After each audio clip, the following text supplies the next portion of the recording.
सबका ध्यान भी होना चाहिए, ठीक। चलो हम लोग आज पढ़ेंगे बंधों के प्रकार। हिंड डालो आगे, बंध के प्रकार। देखो बंध के प्रकार, बंध के प्रकार, ठीक। उसे लिखो, परमाणुओं के बीच मुख्य रूप से परमाणुओं के बीच मुख्य रूप से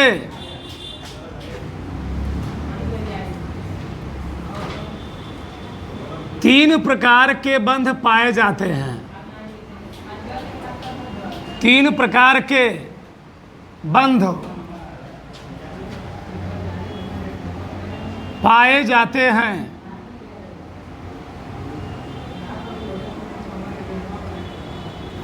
परमाणुओं के बीच मुख्य रूप से कितने प्रकार के बंध जी? तीन प्रकार के। दो ध्यान से, अगर हम बात करें बंध, बंध को दो कैटेगरी में बांटा गया है। प्राथमिक बंध, द्वितीयक बंध, primary bond and secondary bond. Primary bond में आते हैं चार। पहला होता है वैद्युत या आयनिक बंध, वैद्युत या आयनिक बंध। दूसरा होता है सहसंयोजी बंध। तीसरा होता है उपसहसंयोजी बंध, उपसहसंयोजी बंध, ठीक। और चौथा होता है धात्विक बंध। क्या होता है? धात्विक बंध। अब तो प्राथमिक बंध कितने प्रकार होते हैं? चार प्रकार के। अब इस द्वितीयक बंध को बांटा गया दो भाग में, दो कैटेगरी में। पहला होता है अंतर अणुक बंध, दूसरा होता है हाइड्रोजन बंध, ठीक। अब अंतर अणुक बंध को पुनः तीन भाग में बांटा गया है। पहला है आयन प्रेरित द्विध्रुव, आयन प्रेरित द्विध्रुव। दूसरा क्या होता है? द्विध्रुव द्विध्रुव, ठीक। तीसरा क्या होता है? द्विध्रुव प्रेरित द्विध्रुव। अब फिर हाइड्रोजन बंध होते हैं दो प्रकार के, ठीक। अंतर अणुक हाइड्रोजन बंध और अंतः अणुक हाइड्रोजन बंध। तो हम बात करें यहाँ पर हम लोग क्या क्या पढ़ेंगे। अगर हम बात करें बंध की, रासायनिक बंध की, तो रासायनिक बंध मुख्य रूप से होता है तीन प्रकार। कई प्रकार होता है? तीन प्रकार का। हमको जो पढ़ना है, कौन को पढ़ना है? पहला पढ़ना है वैद्युत या आयनिक बंध, दूसरा क्या पढ़ना है? सहसंयोजी बंध, और तीसरा क्या पढ़ना है? उपसहसंयोजी बंध। इसे लिख लिए? तो चलिए इसको लिख लो।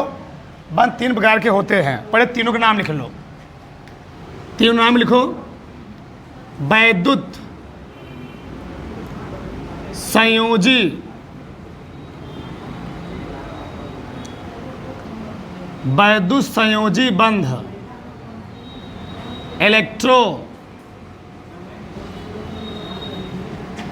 इलेक्ट्रोवैलेंट बॉन्ड, ठीक। दूसरा है सहसंयोजी बंध,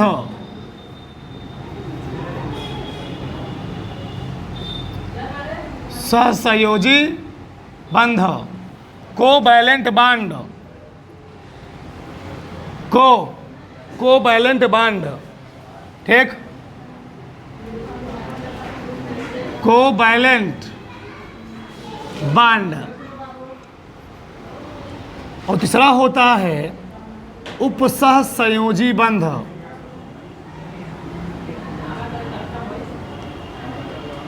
उपसहसंयोजी बंध, कोऑर्डिनेशन बॉन्ड, कोऑर्डिनेशन,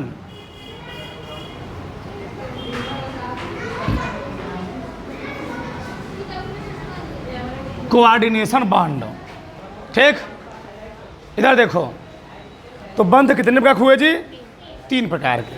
पहला क्या है? वैद्युत संयोजी बंध, इलेक्ट्रोवैलेंट बॉन्ड। दूसरा क्या है? सहसंयोजी बंध, कोवैलेंट बॉन्ड। और तीसरा है उपसहसंयोजी बंध, कोऑर्डिनेशन बॉन्ड। बात समझ में समझ आया? या कोऑर्डिनेट बॉन्ड कह सकते हो, चाहे इसको बोलो कोऑर्डिनेट बॉन्ड, ठीक। आगे देखो, तो पहला हेडिंग डाल दो। क्या पहले डालो? वैद्युत संयोजी बंध, पहला हेडिंग डाल दो। वैद्युत संयोजी बंध,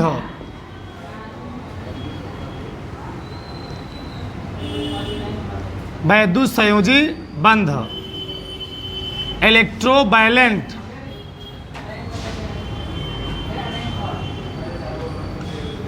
इलेक्ट्रोवायलेंट बॉन्ड, इलेक्ट्रोवायलेंट बॉन्ड। ठीक, समय ना। देखो यार, वैद्युत संयोजी बंध होता क्या है? ठीक, वैद्युत संयोजी बंध होता क्या है? पहले इधर समझो, पहले तो ये भी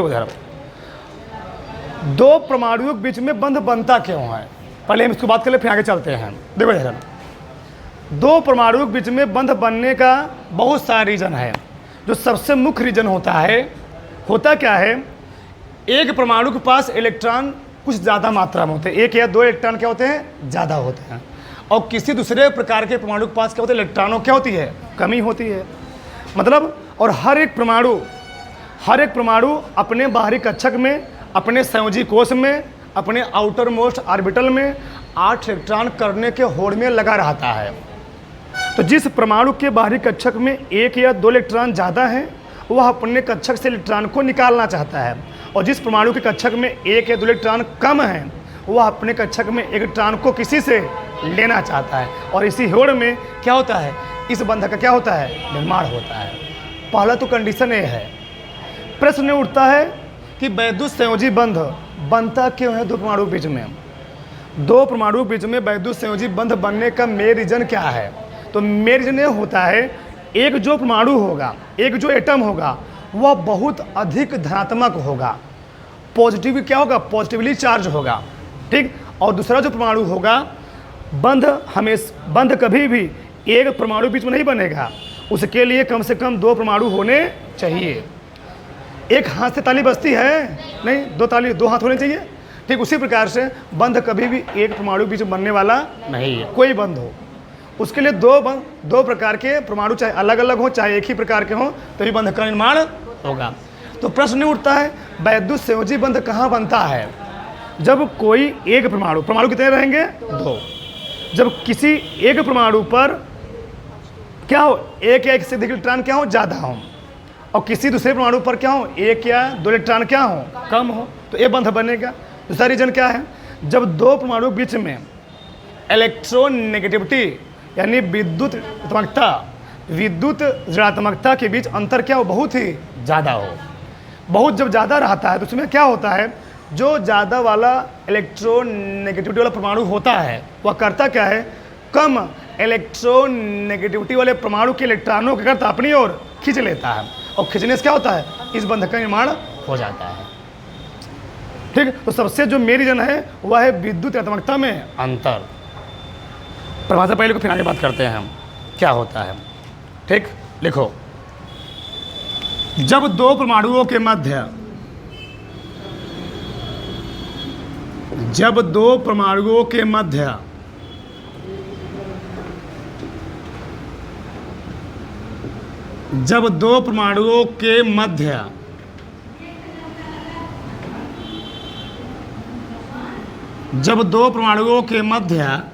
इलेक्ट्रॉनों के स्थानांतरण से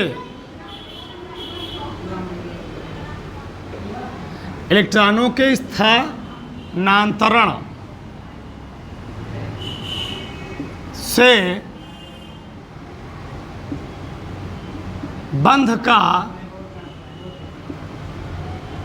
निर्माण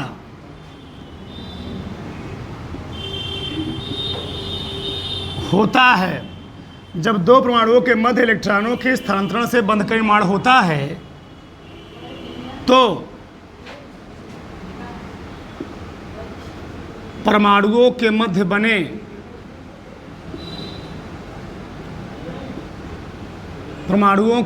बने इस प्रकार के बंध को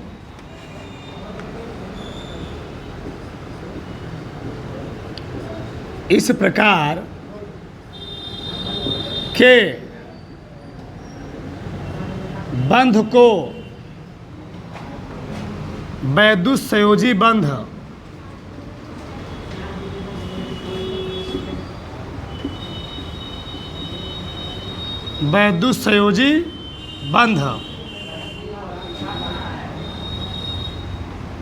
तथा उनसे बने यौगिक को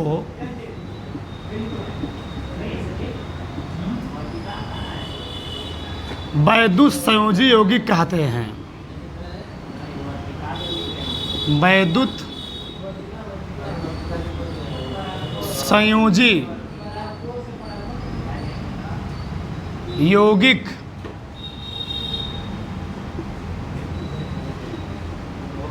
कहते हैं। ठीक, तो परिभाषा क्या हुई जी? जब दो परमाणुओं के मध्य इलेक्ट्रॉनों के स्थानांतरण से बंध का निर्माण होता है तो परमाणुओं के मध्य बने इस प्रकार के बंध को हम लोग कहते क्या हैं? वैद्युत संयोजी बंध। तथा उनसे बने यौगिक हम लोग कहते क्या हैं? वैद्युत संयोजी यौगिक। अब देखो होता क्या है, हम एक उदाहरण के साथ पहले समझते फिर आगे हम बात करते हैं। ठीक, देखो जैसे जैसे हम लेते हैं पहला वाला,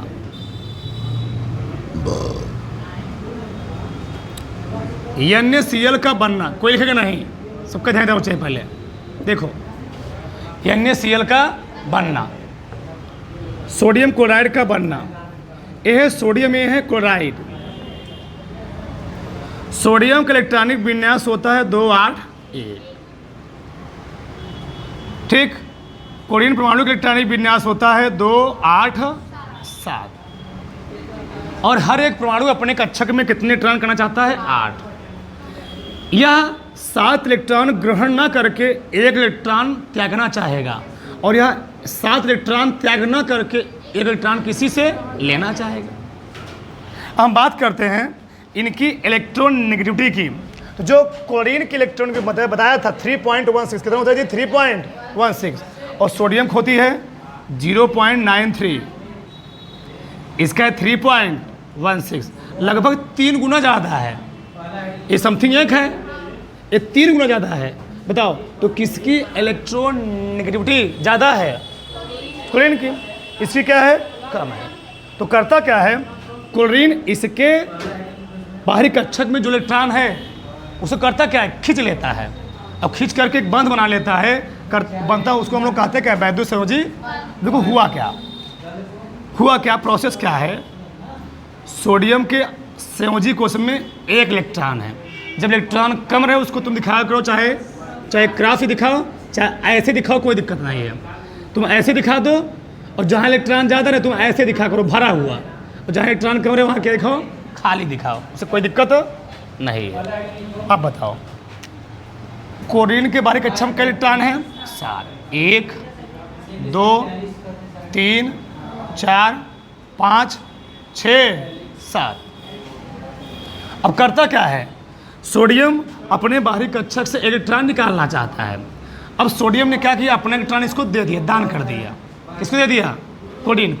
और जैसे सोडियम ने अपना यह इलेक्ट्रॉन दान किया, तो सोडियम जो इलेक्ट्रॉन देता है उसको हम लोग कहते हैं दाता। उसके पास ज़्यादा था, दाता हुआ। और जिसने इलेक्ट्रॉन को लिया उसको हम लोग कहते हैं ग्राही। क्या कहते हैं? ग्राही। इधर देखो, इसको यहाँ बनाओ ऐसे, यहाँ पर इलेक्ट्रॉन चला जाएगा। जैसे इलेक्ट्रॉन जाएगा, अब होगा क्या? इसका इलेक्ट्रॉन चला गया, इसका इलेक्ट्रॉन जाने से सोडियम पर आता है पॉजिटिव चार्ज। क्या आता है? Positive charge.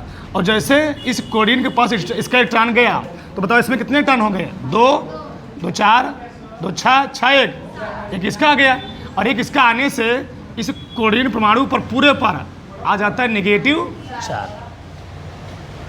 जिसने इलेक्ट्रॉन को दिया उस पर पॉजिटिव चार्ज, जिसने इलेक्ट्रॉन को लिया उस पर नेगेटिव चार्ज। अब होता क्या है? इस पॉजिटिव और नेगेटिव चार्ज में तुम लोग जानते हो पॉजिटिव और नेगेटिव चार्ज एक दूसरे को आकर्षित करते हैं। क्या करते हैं? 2 विपरीत चार्ज एक दूसरे को आकर्षित करते हैं। ये बहुत पहले ही एक साइंटिस्ट थे, बेंजामिन फ्रैंकलिन। कौन थे? Benjamin Franklin. 2 विपरीत प्रकार के आवेश क्या करते हैं? एक दूसरे को आकर्षित करते हैं। तो क्या हुआ? ये दोनों आकर्षित होकर के सोडियम और क्लोरीन अट्रैक्ट हो करके एक नए प्रकार कंपाउंड बना लिए। वो हो क्या गया? NaCl। ये यौगिक बन गया। क्या बन गया? NaCl। तो कैसे बना समझ में आया? अब हुआ क्या? जब इसका इलेक्ट्रॉन निकल गया तो इसमें बाहरी कक्षा में कितने इलेक्ट्रॉन हो गए? 2 8। इसने इलेक्ट्रॉन ले लिया, इसमें कितने हो गए? 2 8। जब इससे इलेक्ट्रॉन निकले तो यह किसके निकटतम जैसा अक्रिय गैस प्राप्त किया? नियान। इसने नियान के जैसा अक्रिय गैस का स्ट्रक्चर प्राप्त कर लिया। उसने आर्गान के जैसा ना जी, इसने आर्गान के जैसा अक्रिय गैस जैसा स्ट्रक्चर प्राप्त कर लिया। और दोनों कक्षक क्या हो गए? दोनों कक्षक पूर्ण हो गए, यानी दोनों के बाहरी कक्षक में 8 इलेक्ट्रॉन हो गए। बात समझ में आई? अब देखो होता क्या है, यह जो कंपाउंड बना हुआ है आयनिक बंध, मतलब वैद्युत संयोजी बंध से जितने भी नए कंपाउंड बनेंगे, नए यौगिक बनेंगे, उनको जब हम जल में घोलते हैं तो क्या होते हैं? अपने आयनों में पूर्ण रूप से वियोजित हो जाते हैं। इसलिए इनका एक नाम और होता है आयनिक बंध। क्या नाम होता है? आयनिक बंध। तो वैद्युत संयोजी बंध का दूसरा नाम क्या होता है? आयनिक बंध। क्यों होता है? क्योंकि इन यौगिकों को जल में घोलने पर क्या होते हैं? अपने आयनों पूर्ण रूप से टूट जाते हैं। तो हम लिखेंगे वैद्युत संयोजी यौगिकों को वैद्युत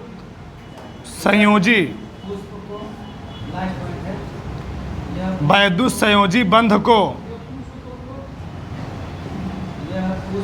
आयनिक बंध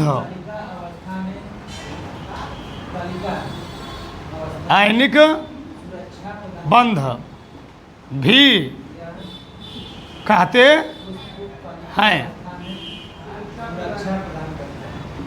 ठीक।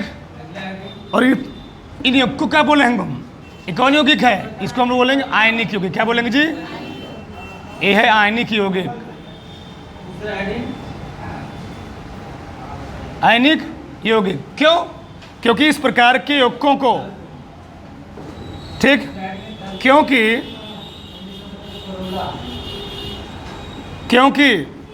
इस प्रकार के यौगिकों को, इस प्रकार के यौगिकों को जल में घोलने पर, जल में घोलने पर क्या होते हैं? अपने आयनों में, अपने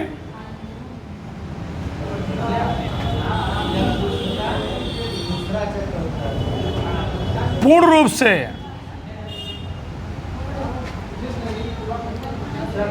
रूप से आयनित, चाहे बोलो चाहे अपघटित चाहे वियोजित, आयनित हो जाते हैं। जैसे देखो NaCl था, NaCl को पानी में घोल दोगे, NaCl को पानी में घोल दोगे तो क्या क्या बनेगा? Na+Cl। ठीक। इसको हम लोग कहते हैं सोडियम है, इसको क्या कहते हैं? Chloride ion. ये सोडियम ये क्या था? NaCl एक कंपाउंड था। बताओ एकदम अच्छे समझ में ऊपर ऊपर आया। पहले इसको उतारो, फिर आगे हम बात करें उदाहरण की।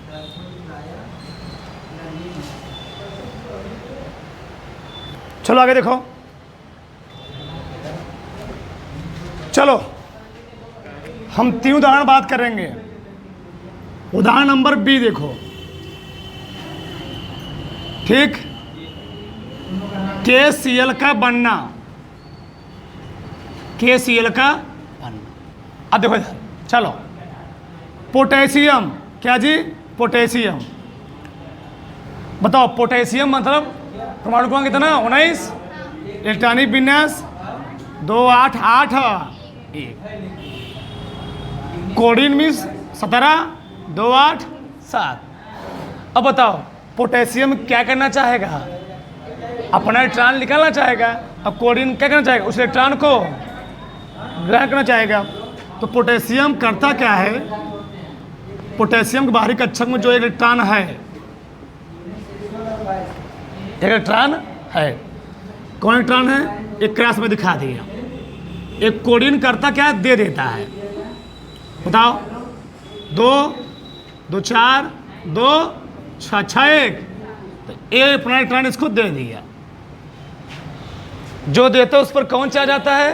पॉजिटिव। जो लेता है उस पर कौन चार्ज आता है? नेगेटिव। दो ध्यान से।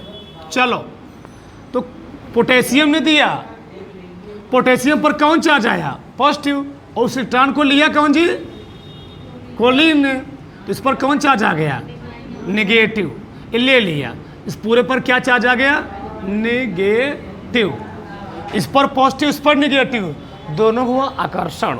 और आकर्षण होने दोनों क्या बन गए? दोनों अलग अलग परमाणु थे, दोनों बन गए यौगिक।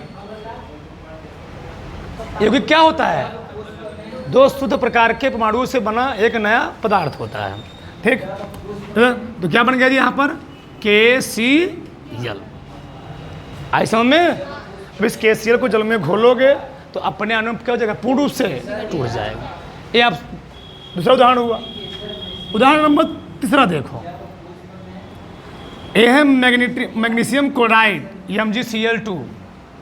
MgCl2 का बनना हम 2-3 समझाएंगे, तुमको समझ में आ जाएगी। देखो इधर, अब बताओ, लिखो मत जी, लिखे मन पे इधर देखो। चलो, मैग्नीशियम का परमाणु क्रमांक कितना होता है? 12। तो इलेक्ट्रॉनिक विन्यास कितना होगा? 2 8 2। कोडिन कई ठू है? 2 ठू। तो एक कोडिन इधर लगा दो, एक कोडिन इधर लगा दो। कोडिन बारीक कक्षम का इलेक्ट्रॉन 7 इलेक्ट्रॉन लिख दिया। 7 इसमें भी रहेंगे, 7 इसमें भी रहेंगे। सही है? अब बताओ, इसको कितने इलेक्ट्रॉन चाहिए? एक। इसको कितने चाहिए? एक। मैग्नीशियम के बाहरी कक्षम कितने इलेक्ट्रॉन हैं? 2। और इन लोगों को चाहिए 1 1। तो सही है ना? कोई दिक्कत नहीं है ना? अब तो मैग्नीशियम क्या करेगा? अपने बाहरी कक्षक से 1 इलेक्ट्रॉन को दे देगा इस कोडिन को, 1 इलेक्ट्रॉन को दे देगा इस कोडिन को। इसके बाहरी कक्षक में आ गए 8 इलेक्ट्रॉन, इसके क्या कितने आ गए? 8 8 8 8। तो कक्षक क्या हो गया? पूर्ण हो गया। तो देखो क्या होगा अगले स्टेप में। ये मैग्नीशियम है, इसके अगल बगल में लगे हुए 2 कोडिन शैडो है, बॉडीगार्ड। हाँ, ठीक। अब यहाँ पर इसके बाहरी कक्षक में आउटर मोस्ट ऑर्बिटल में कितने इलेक्ट्रॉन है जी? 7 इलेक्ट्रॉन। इसके आउटर मोस्ट ऑर्बिटल में कितने इलेक्ट्रॉन है? 7 इलेक्ट्रॉन। ठीक। अब इसके बाहरी कक्षक में 2 इलेक्ट्रॉन है। तो मैग्नीशियम था दानी प्रकृति का, अमीर आदमी था, इसके पास पैसा रुपया ज़्यादा है। इसने गरीब को दान दे दिया, बच्चों ले जाओ, तुम भी खुश रहो, हम भी खुश रहे हैं, हमारे पास ज़्यादा है। इसने क्या किया? इसको अपना दान दे दिया। इधर क्या किया? दान दे दिया। ये दोनों खुश। ये भी क्या हो गया? खुश। इसके कक्षक में 2 इलेक्ट्रॉन थे, खुश नहीं था, नाराज था बेचारा, अष्टक पूरा नहीं हुआ था, मारा फिर खुल रहा था। तो बोलो, फांत रहो, बताओ। तो मैग्नीशियम ने अपने बाहरी कक्षक से कितने इलेक्ट्रॉन निकाले हैं? 2। इसलिए मैग्नीशियम पर कितना चार्ज आएगा? +2। कितना आएगा जी? इसे तो हमेशा देखते होगे, मैग्नीशियम में कितना चार्ज आता है? +2 आता है, 2+ आ रहा ना? बताओ। और दोनों अलग अलग कोडिन ने कितने इलेक्ट्रॉन को ग्रहण किए हुए हैं? 2 2। कितने जी? 2 2। तो इन पूरों पर क्या जाएगा? 2 2 2। इसने ग्रहण किया, इस पूरे पर क्या जाएगा? -2। तो पूरा बन जाएगा, क्या बन जाएगा? एक 2 चला जाएगा इधर, इस पर आया माइनस, बन गया। तो लोग कंपाउंड बनाना जानते होंगे, इसका आयन इसके नीचे, इसका आयन इसके नीचे, बन जाएगा MgCl। आ गया? ये समझे क्या? कैसे बनता है? देखो इधर, देखो इधर। जैसे मान लो ये फार्मूला है Al2O3, कैसे बना है? ये कैसे बना है? Al पर चार्ज होता है 3+, ऑक्सीजन पर चार्ज होता है 2-।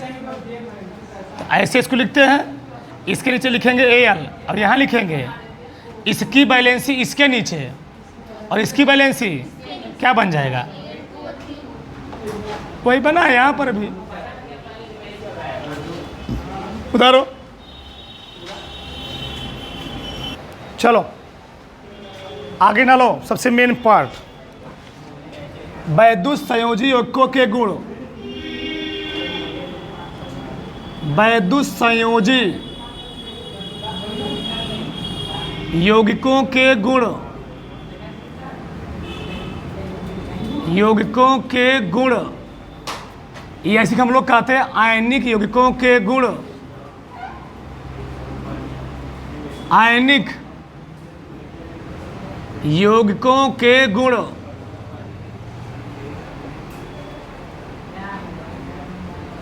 तो लिखो, वैद्युत संयोजी यौगिकों के गुण निम्नलिखित हैं। वैद्युत संयोजी यौगिकों के गुण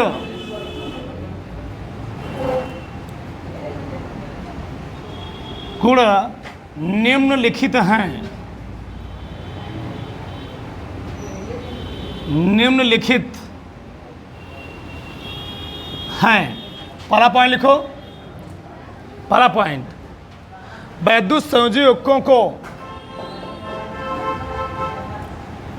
वैद्युत संयोजी यौगिकों को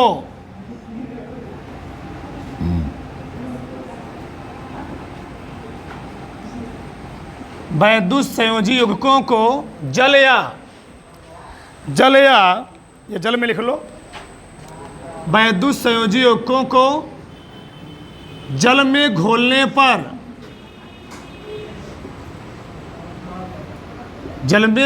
पर ये अपने आयनों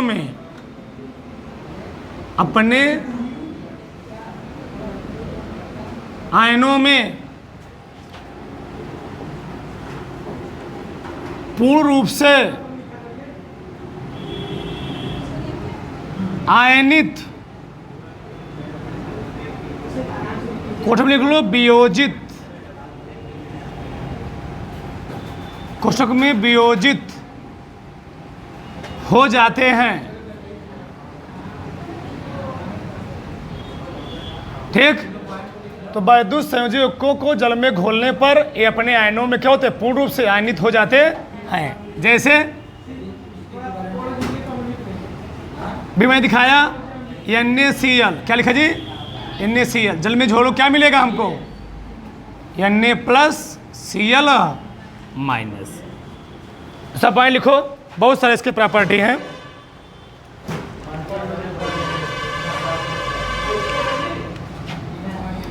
इन यौगिकों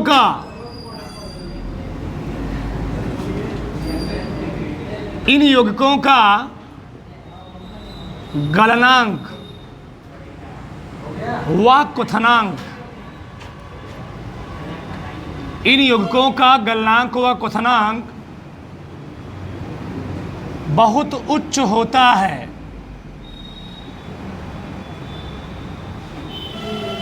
इन यौगिकों का गलनांक क्वथनांक क्या होता है? बहुत ही उच्च होता है। क्यों होता है?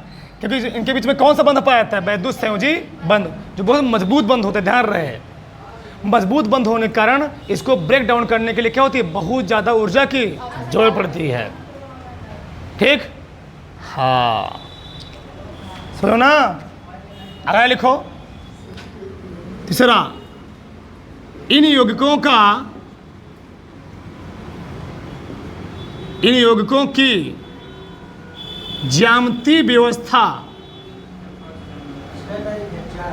इन यौगिकों की ज्यामितीय व्यवस्था निश्चित होती है। निश्चित होती है। ठीक,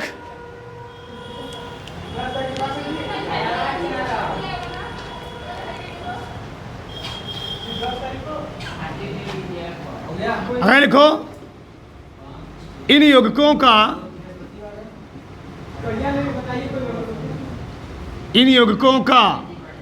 सुन रहे ना, इन यौगिकों का घनत्व, इन यौगिकों का घनत्व बहुत अधिक होता है। इन यौगिकों का घनत्व क्या होता है? बहुत अधिक होता है। अगर लिख लो, इन यौगिकों के मध्य प्रबल आकर्षण बल पाए जाने के कारण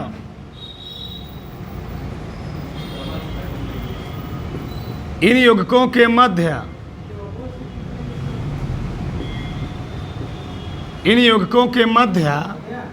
प्रबल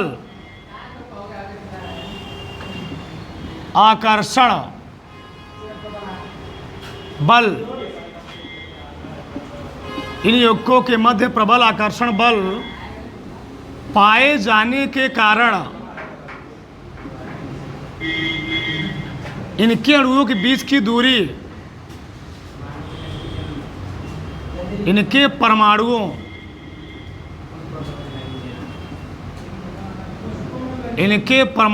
के बीच की दूरी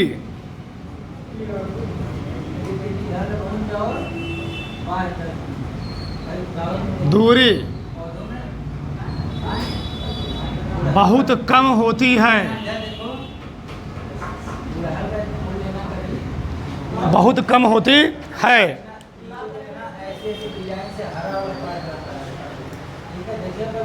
अगर लिख लो, ये यौगिक ध्रुवीय विलायकों में विलेय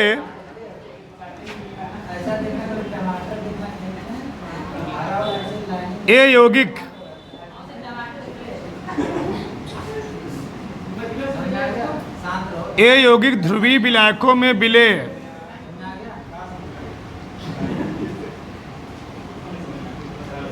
यौगिक ध्रुवीय विलायकों में विलेय तथा अध्रुवीय विलायकों में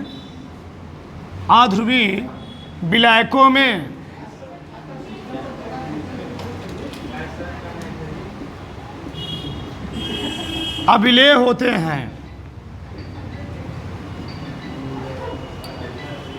लिखते हो फिर समझा रहे हैं।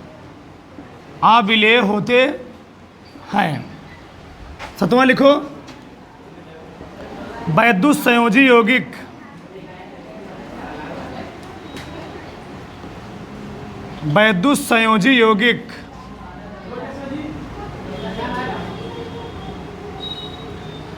आयनित होने के कारण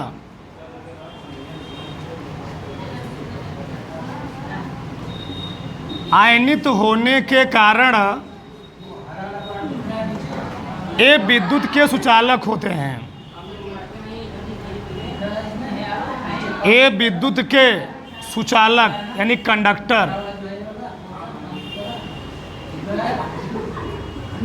ये विद्युत के सुचालक होते हैं।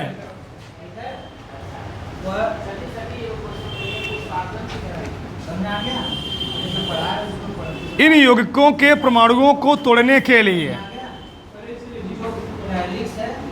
इन यौगिकों के परमाणुओं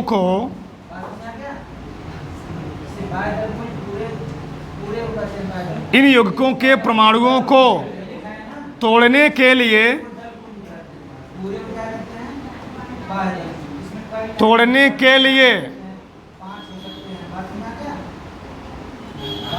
बहुत अधिक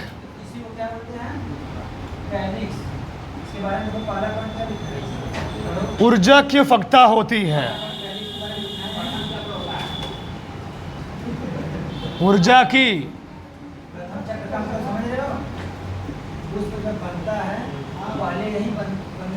आवश्यकता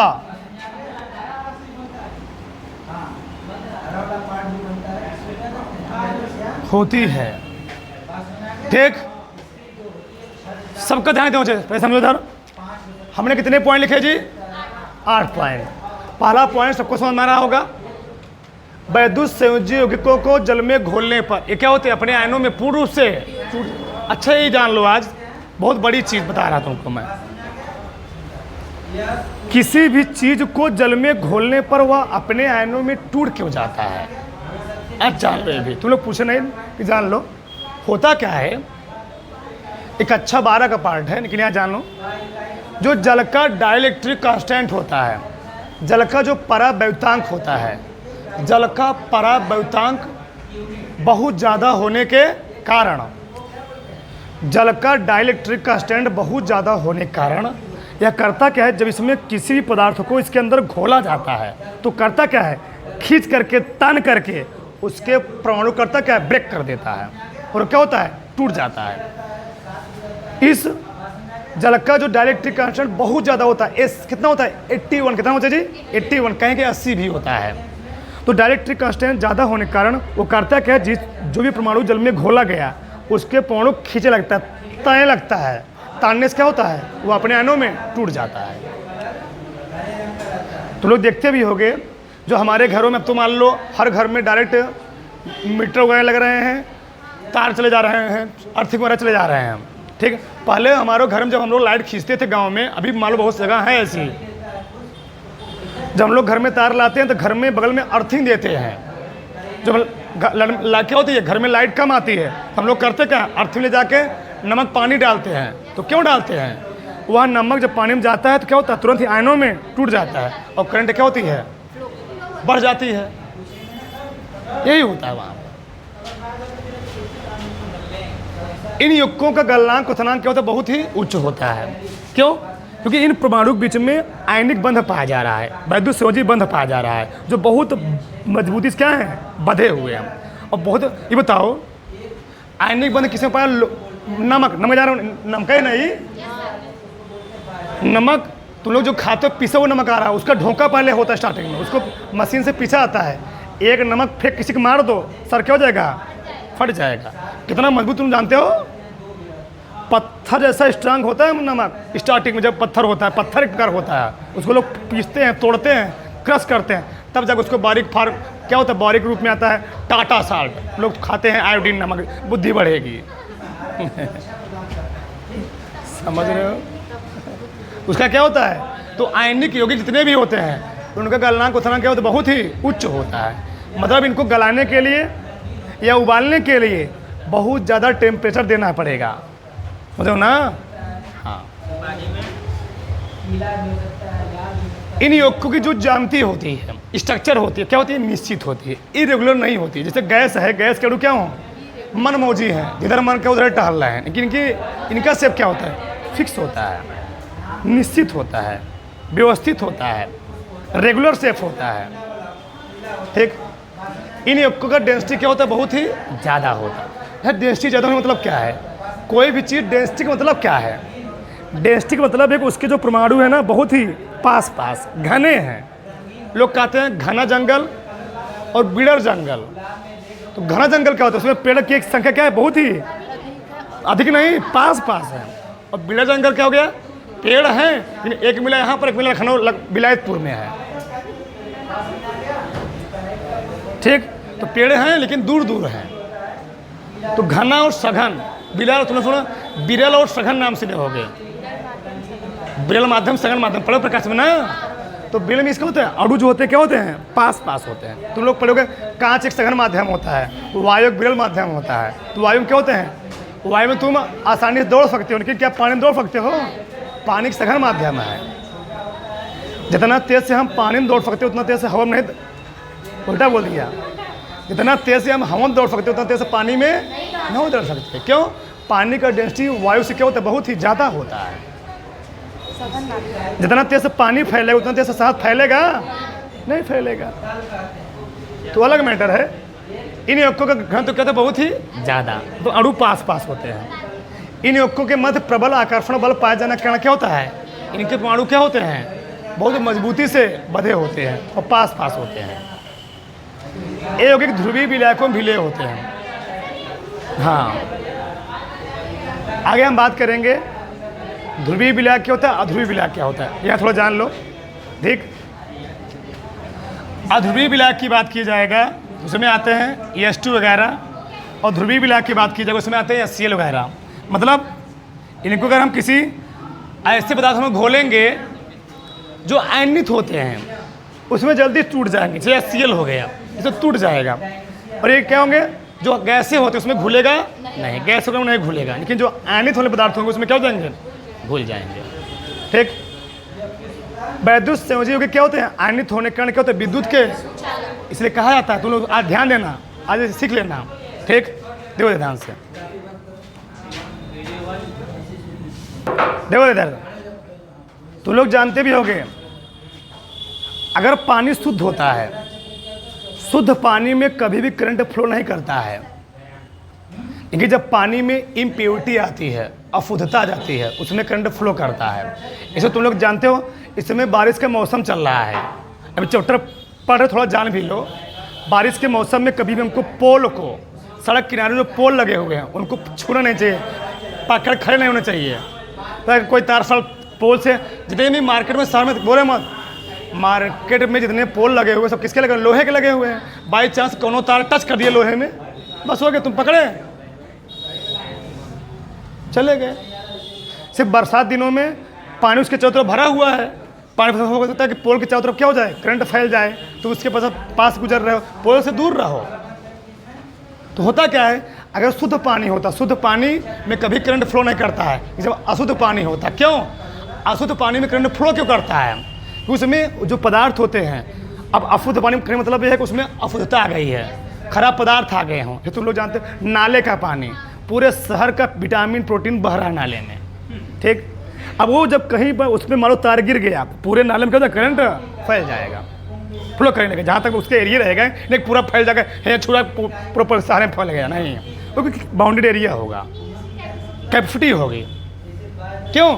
उसमें बहुत सारे पदार्थ क्या हो रहे हैं, उल्टा सीधा पदार्थ टहल रहे हैं, वो आयनित हो चुका है, बस थोड़ा सा करंट मिला पूरा फैल गया। समझो ना, नाले का पानी बहुत आयनित होता है, अगर थोड़ा सा करंट मिल जाए तो तुरंत फैल जाएगा, बहुत कम मात्रा में। आगे देखो, इन यौगिकों के परमाणुओं को तोड़ने के लिए क्या होता है, बहुत अधिक एनर्जी देनी पड़ती है। अरे भैया बॉन्डिंग क्या है, बहुत ही मजबूत है। अब बॉन्डिंग बहुत ज़्यादा जब मजबूत है, उसको तोड़ने के लिए कम ऊर्जा देना पड़ेगा, वही है। जाने दो, इधर देखो, उतार लो, ठीक, उतार लिए, ठीक।